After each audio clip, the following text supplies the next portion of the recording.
একসাথেই কি যুক্তরাষ্ট্রের ১৯টি সামরিক ঘাঁটিতে হামলা চালাবে ইরান? এমন প্রশ্নকে ঘিরেই এখন মধ্যপ্রাচ্যে চরম উত্তেজনা বিরাজ করছে। কারণ ইরানের পার্লামেন্ট স্পিকার মোহাম্মদ বাঘের গালিবাফ যুক্তরাষ্ট্র ও ইসরায়েলের উদ্দেশ্যে জানিয়ে দিয়েছেন, ইরানের মিসাইলের নাগালেই রয়েছে মার্কিন এবং ইহুদিবাদীদের সামরিক ঘাঁটি ও জাহাজ। আর ইরান যে কেবল হুমকির মধ্যেই সীমাবদ্ধ থাকে না, তার প্রমাণও ইতিমধ্যেই পেয়েছে যুক্তরাষ্ট্র। তবে ইরানের বিরুদ্ধেও জোরদার যুদ্ধের প্রস্তুতি নিচ্ছে মার্কিন প্রশাসন। যুক্তরাষ্ট্রের প্রতিরক্ষা দপ্তর পেন্টাগনের দাবি, মার্কিন সামরিক বাহিনী এখন কেবল প্রেসিডেন্ট ডোনাল্ড ট্রাম্পের চূড়ান্ত সিদ্ধান্তের অপেক্ষায় রয়েছে। তাই তো সমরবিদরা এখন একটা প্রশ্নের উত্তর খোঁজা নিয়েই ব্যস্ত সময় পার করছে। কোন দিন বিশ্ব দেখতে চলেছে ইরানকে ঘিরে যুক্তরাষ্ট্রের বর্বরতা?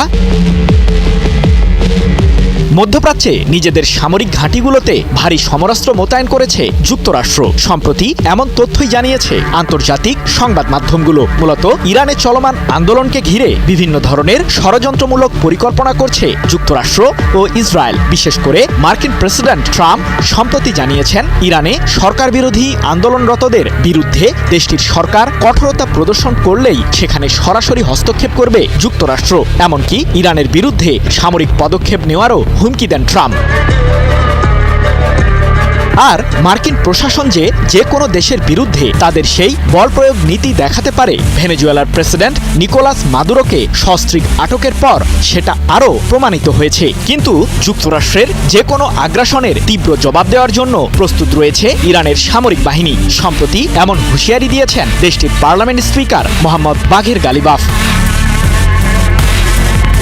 যুক্তরাষ্ট্র ও ইসরায়েলের হামলার অপেক্ষায় আর বসে থাকবো না আমরা। তারা যদি আমাদের নিয়ে ভিন্ন হিসাব করে, তবে সেটি হবে তাদের বড় ভুল।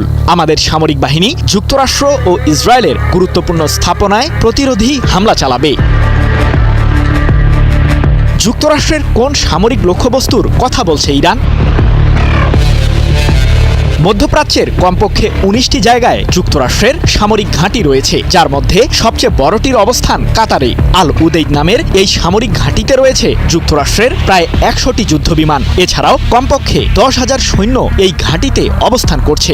আল উদেইদ ঘাঁটিটি মূলত মার্কিন কেন্দ্রীয় কমান্ডের সদর দপ্তর হিসেবেই ব্যবহৃত হয়। মার্কিন এই সামরিক ঘাঁটি থেকে ইরানের সীমান্তের দূরত্ব মাত্র ২০০ থেকে ৩০০ কিলোমিটার। আর গত বছরের জুনে মার্কিন এই ঘাঁটিটির বিরুদ্ধেই ক্ষেপণাস্ত্র হামলা চালিয়েছিল ইরান।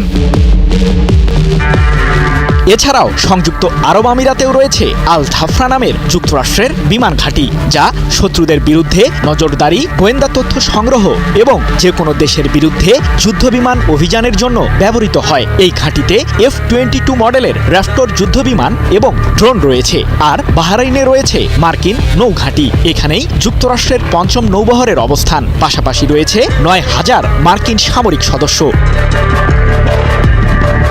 এদিকে মার্কিন প্রতিরক্ষা দপ্তর পেন্টাগন জানিয়েছে, যুক্তরাষ্ট্রের সামরিক বাহিনীর শীর্ষ কর্মকর্তাদের সাথে ইরান প্রসঙ্গে বৈঠক করেছেন প্রেসিডেন্ট ট্রাম্প। ইরানের বিরুদ্ধে সাইবার হামলা এবং যুদ্ধের বিষয়ে আলোচনা হয়েছে সেই বৈঠকে। তবে হামলার বিষয়ে এখন পর্যন্ত চূড়ান্ত সিদ্ধান্ত নেননি মার্কিন শাসক। মধ্যপ্রাচ্যে যুক্তরাষ্ট্রের প্রায় ৪০ থেকে ৫০,০০০ সামরিক সদস্য রয়েছে।